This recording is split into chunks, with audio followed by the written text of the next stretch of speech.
Sylvester Stallone sat in his home office on a quiet Thursday morning, staring at papers that should have made him happy. His Beverly Hills car dealership was showing great numbers again this month. Sales were up, customers seemed satisfied, and everything looked perfect on paper. But something didn't feel right. For 8 years, Stallone had trusted his dealership to run itself. After Rocky and Rambo made him famous, he'd gotten into several business ventures. The car dealership had always been his favorite because he genuinely loved cars.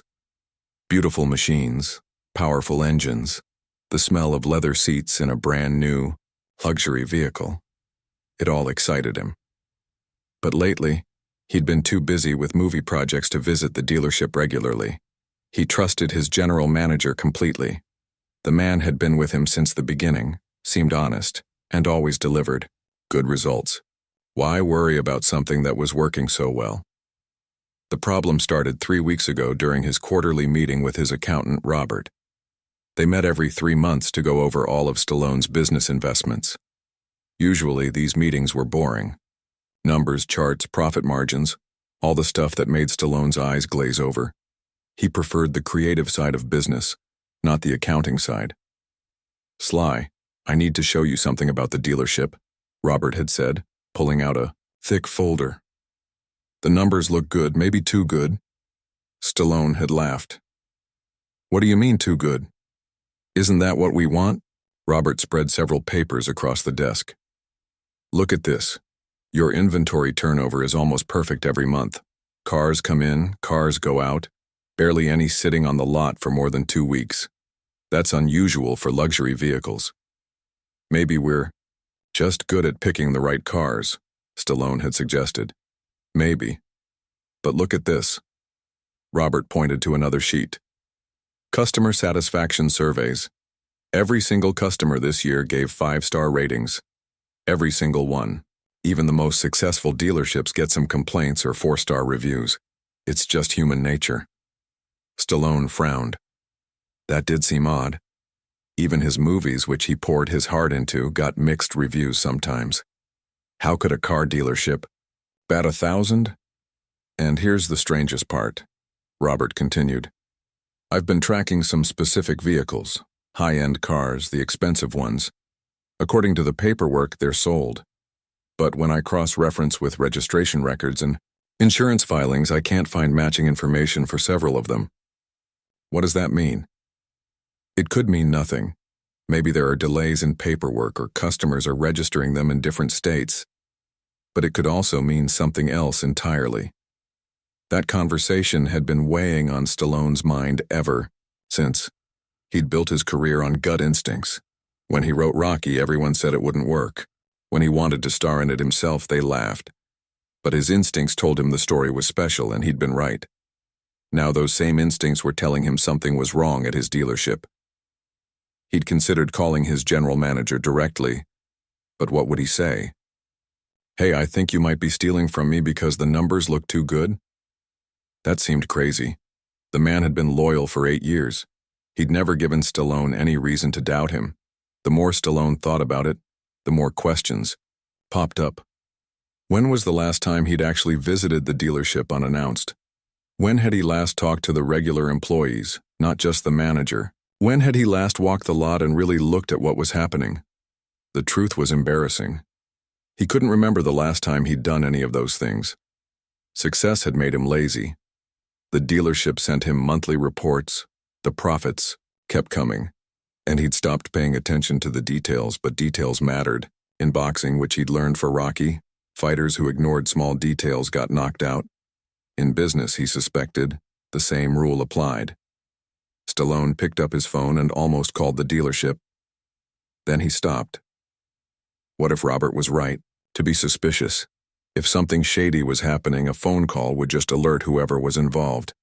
They'd have time to cover their tracks or destroy evidence. He needed a different approach. He needed to see what was really happening when nobody thought he was watching. But how could one of the most recognizable faces in America go anywhere without being noticed? Then it hit him. He was an actor. A pretty good one, if box office numbers meant anything. He'd spent decades becoming other characters, changing his voice, his mannerisms, his entire personality. Why couldn't he become someone else long enough to investigate his own business? The idea excited him. It felt like preparing for a role, which was something he'd always loved. He'd need to create a complete character, background, personality, reason for being at the dealership. He'd need to look different enough that even people who worked for him wouldn't recognize him. Most importantly, he'd need to be patient. Real. Undercover work wasn't like the movies. He couldn't just walk in, ask a few questions, and solve everything in 90 minutes. This would take time, careful observation, and probably multiple visits. Stallone walked to his bathroom mirror and studied his face. The distinctive features that had made him famous would be the biggest challenge.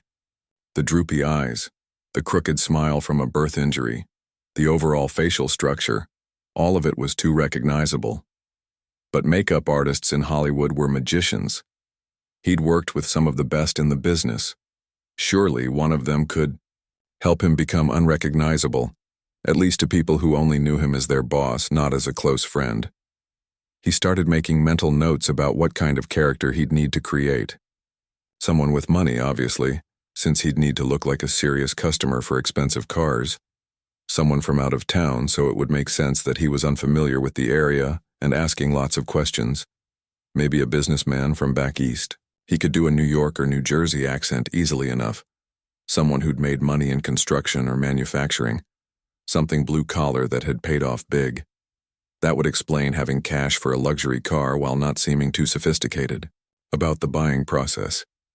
The more he thought about it, the more excited he became.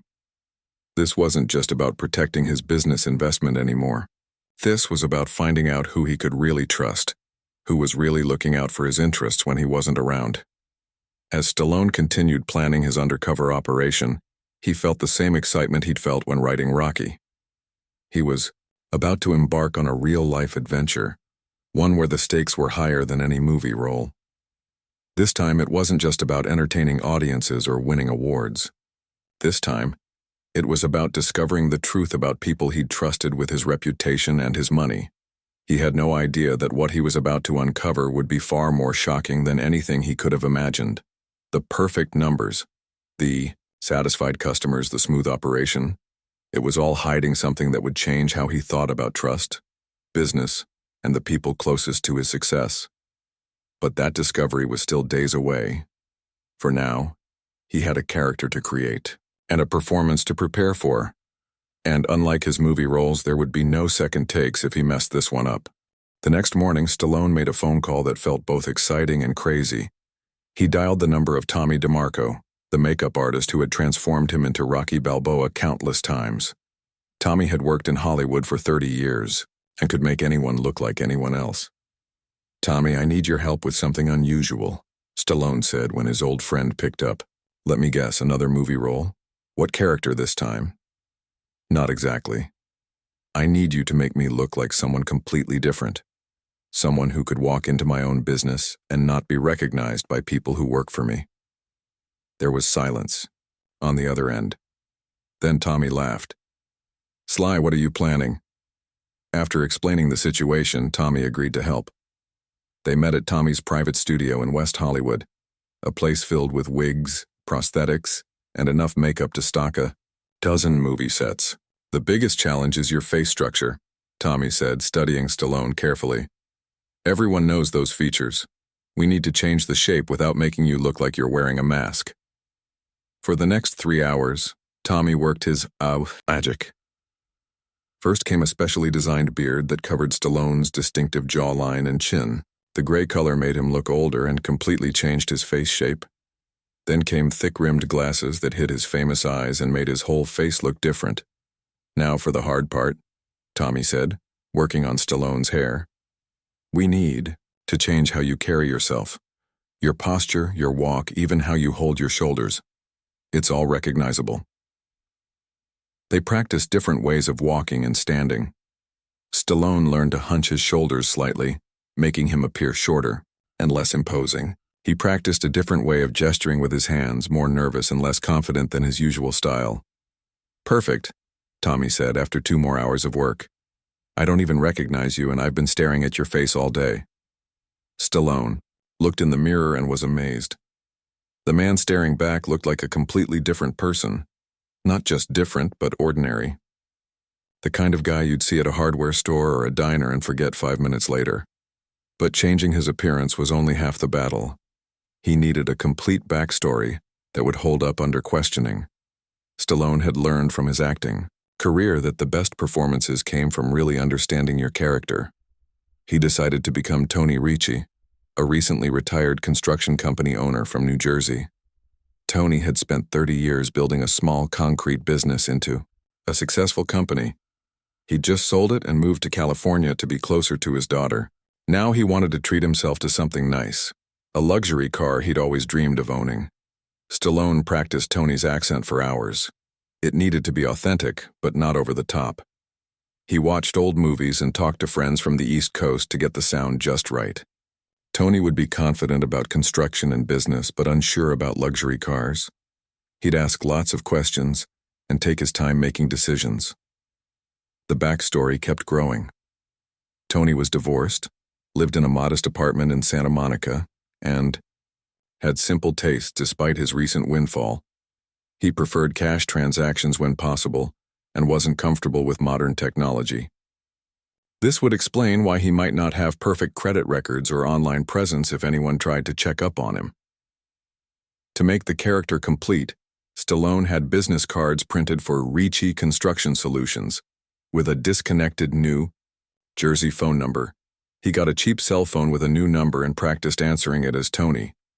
He even bought clothes that Tony would wear, casual polo shirts, khaki pants, and comfortable walking shoes.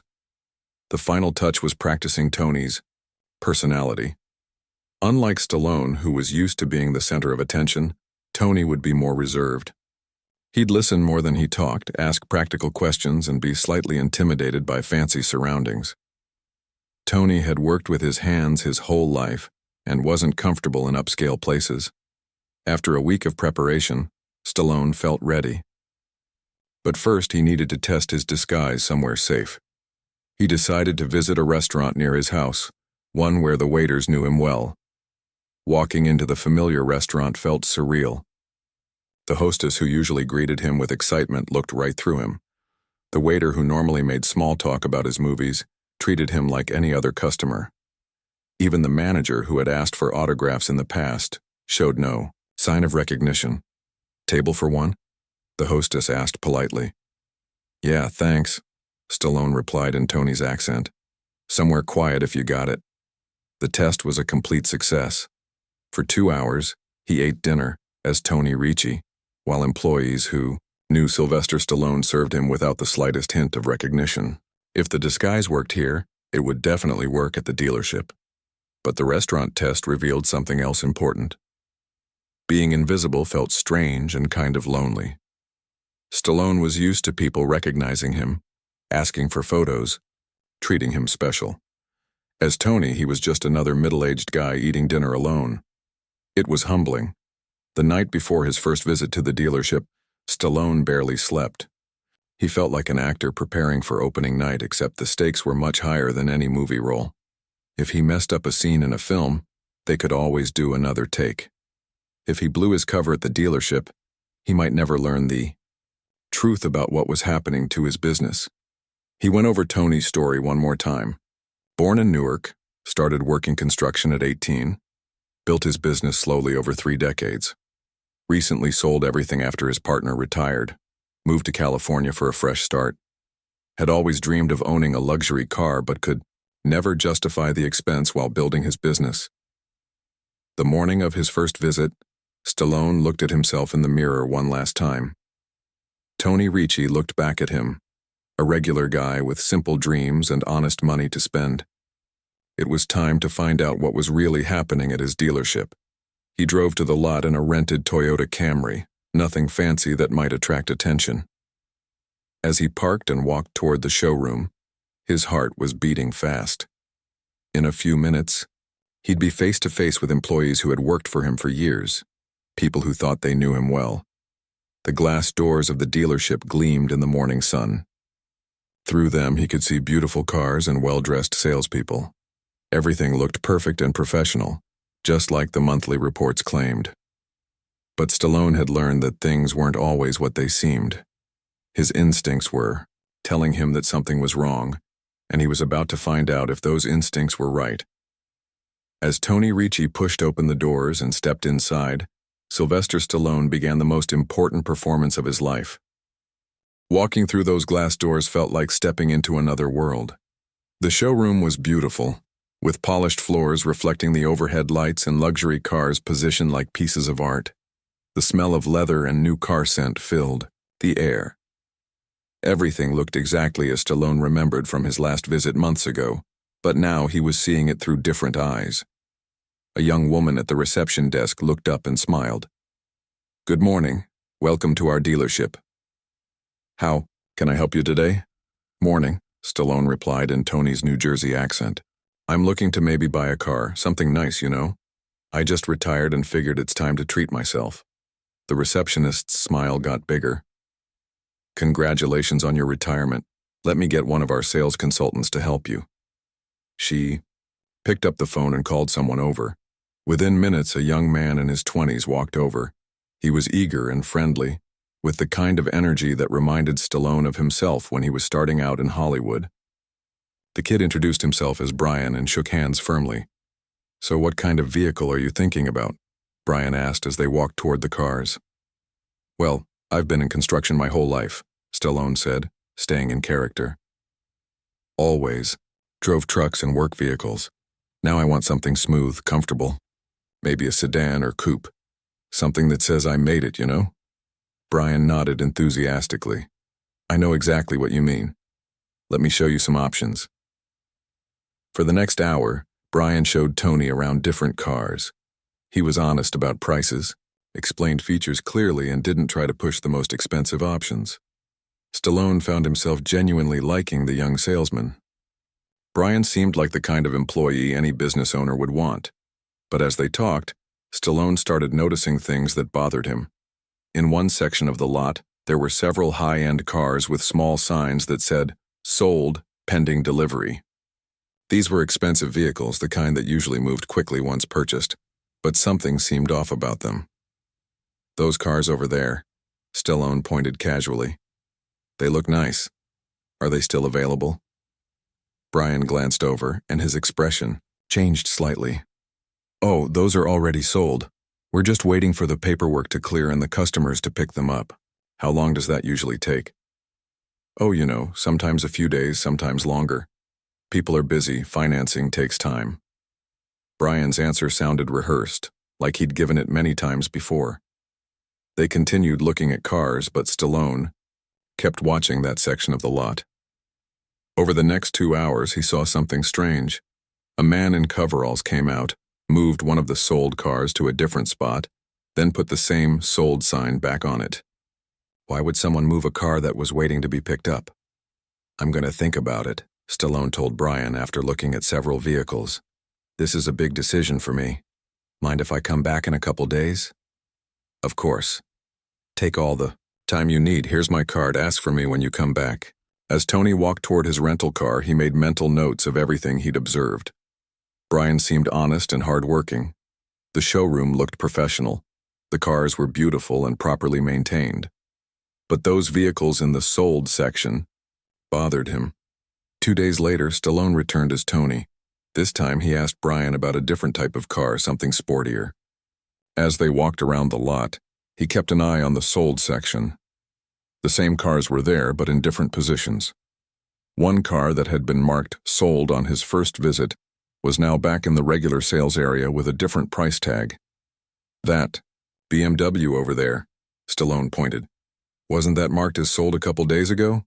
Brian looked uncomfortable. "Oh, sometimes deals fall through. People change their minds or can't get financing approved. Then the car goes back on sale." That made sense, but something in Brian's voice suggested he wasn't telling the whole story. The young salesman kept glancing toward the manager's office like he was worried about being overheard. On his third visit, Stallone decided to try a different approach. He came in the evening, just before closing time, when things might be more relaxed. Brian was still there, looking tired after a long day. "Hey, Brian, good to see you again," Stallone said. I've been thinking about that Mercedes you showed me." As they talked, Stallone noticed increased activity around the service area behind the showroom. Men in work clothes were moving cars around, some with equipment he couldn't identify from a distance. When he asked Brian about it, the young man seemed nervous. "Oh, that's just regular maintenance stuff. We have a service department for customers who need work done on their cars." But it was after normal business hours. Why would service work be happening so late? And why did some of those cars look like the same ones from the sold section? During this visit, Stallone also got his first good look at the general manager, the man he'd trusted to run his business for 8 years. The manager was talking on his phone near the service area, speaking in low tones and looking around nervously. When he spotted Tony talking to Brian, he ended his call quickly and walked over. "Everything going well here?" the manager asked, but his smile seemed forced. "Yes, sir," Brian replied quickly. "Just showing Mr. Ricci some of our inventory." The manager studied Stallone's face for a moment, and for a terrifying second, Stallone thought he might be recognized, but the disguise held up. The manager just nodded and walked away, though he kept glancing back at them. That night, Stallone couldn't sleep. His instincts were screaming that something was very wrong. The moving cars, the nervous employees, the after-hours activity, it all pointed to something bigger than simple accounting errors. He decided to take a more direct approach on his next visit. Instead of just looking at cars, he would ask more detailed questions about purchasing, financing, and delivery procedures. If something dishonest was happening, those areas would be where he'd find the evidence. The fourth visit was on a busier Saturday. The showroom was full of customers and everyone seemed rushed. This gave Stallone a chance to observe without being the center of attention. He watched how different employees interacted with customers, how they handled paperwork, and what happened when someone wanted to buy a car. He noticed that certain expensive cars were only shown by senior staff members, never by younger salespeople, like Brian. When customers asked about specific high-end vehicles, they were often directed to other options or told those cars had complications with availability. Most interesting was watching the finance office. Customers would go in to complete their purchases, but some seemed to take much longer than others. A few people came out looking confused or frustrated, though they tried to hide it. By the end of his fourth visit, Stallone was convinced that his suspicions were correct. Something dishonest was definitely happening at his dealership, but he still didn't know exactly what it was or how extensive the problem might be. The evidence was adding up slowly, like pieces of a puzzle. Cars that appeared and disappeared, nervous employees, unusual after-hours activity, and complicated paperwork processes. Each visit revealed new details that painted a picture of deception. As Tony Ricci drove away from the dealership that Saturday evening, Sylvester Stallone was already planning his next move. The investigation was about to get much more serious. After 4 visits to his own dealership, Stallone knew he needed help. The pieces of the puzzle were there, but he couldn't put them together alone. That's when he remembered his friend Detective Mike Romano from the LAPD, who had worked as a technical advisor on one of his action movies years ago. Mike had retired from the police force and now ran a small private investigation business. He specialized in white-collar crime and had helped several celebrities with sensitive situations that needed to stay quiet. If anyone could help Stallone get to the bottom of this mystery, it was Mike. They met at a small diner in downtown LA, far from anywhere either of them might be recognized. Stallone explained everything he'd observed during his undercover visits. Mike listened carefully, taking notes and asking detailed questions. "You're right to be suspicious," Mike said after hearing the whole story. "The pattern you're describing sounds like organized fraud, but we need solid evidence before you can do anything about it." Mike suggested they set up surveillance of the dealership during off hours. "Whatever they're doing, they're probably doing it when customers aren't around. We need to see what happens after closing time." That weekend, Mike positioned himself across the street from the dealership with professional surveillance equipment. What he captured on camera was shocking, even worse than Stallone had imagined. Starting around 10 p.m. on Saturday night, long after the dealership had officially closed, several vehicles arrived. Men began moving cars from the back lot to the service area. But these weren't regular customers or employees. They looked like professional mechanics with specialized equipment. Through his telephoto lens, Mike photographed cars being worked on extensively. Body panels were being replaced, paint jobs were being touched up, and VIN numbers appeared to be altered or covered. This wasn't regular maintenance. This was major reconstruction work. "Sly, you need to see this," Mike called the next morning. "They're running a full-scale operation over there." I counted at least 12 different vehicles being worked on throughout the night. When Stallone saw the photographs, his heart sank. Cars that had been marked as sold were being completely rebuilt. Damaged vehicles were being restored to look like they'd never been in accidents. Most disturbing of all, the paperwork being passed around suggested these cars were being sold to unsuspecting customers as pristine vehicles. "This is fraud on a massive scale," Mike explained. "They're buying wrecked luxury cars from insurance auctions, fixing them up using your dealership's resources, then selling them as if they were never damaged. The customers have no idea they're buying rebuilt vehicles." But the operation was even more sophisticated than that.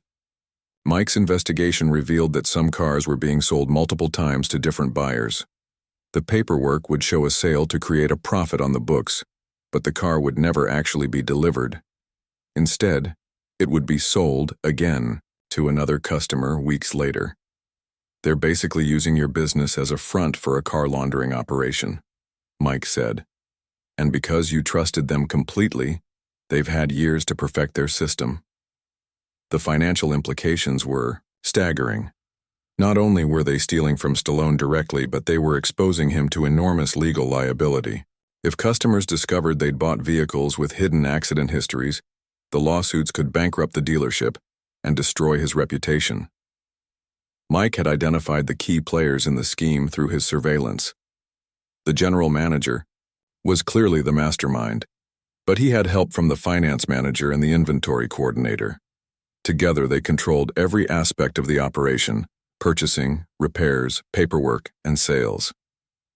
"The worst part is how they've been covering their tracks," Mike explained. "Those perfect customer satisfaction surveys? They're fake. Half the customers listed don't exist, and the other half were pressured to give good reviews or didn't understand what they were actually buying." Stallone felt sick to his stomach. For 8 years, he'd been proud of his dealership's reputation. He'd bragged to friends about how well run it was, how happy the customers were, how trustworthy his employees were. Now he was learning that it was all built on lies. But Mike had more bad news. The surveillance revealed that the scheme was accelerating. "They know something's up," he said. "Maybe they noticed your visits as Tony, or maybe they're getting nervous for other reasons. But they're moving more cars and handling more money than ever before." The private investigator had also discovered that the manager had been taking out loans using the dealership as collateral. Some of the sold cars that never actually sold were being used to secure credit lines. If the scheme collapsed, Stallone wouldn't just lose the profits that had been stolen, he could lose the entire business. "We need to act fast," Mike warned. "If they realize they're about to be caught, they could disappear with whatever money they can grab. Or worse, they could destroy evidence and leave you holding the bag for their crimes." Stallone faced an impossible decision. He could confront his manager directly, but that would give the man a chance to destroy evidence or flee. He could call the police immediately, but that would create a scandal that could destroy his reputation even if he was the victim. Or he could try to gather more evidence by continuing his undercover work. But that was getting more dangerous.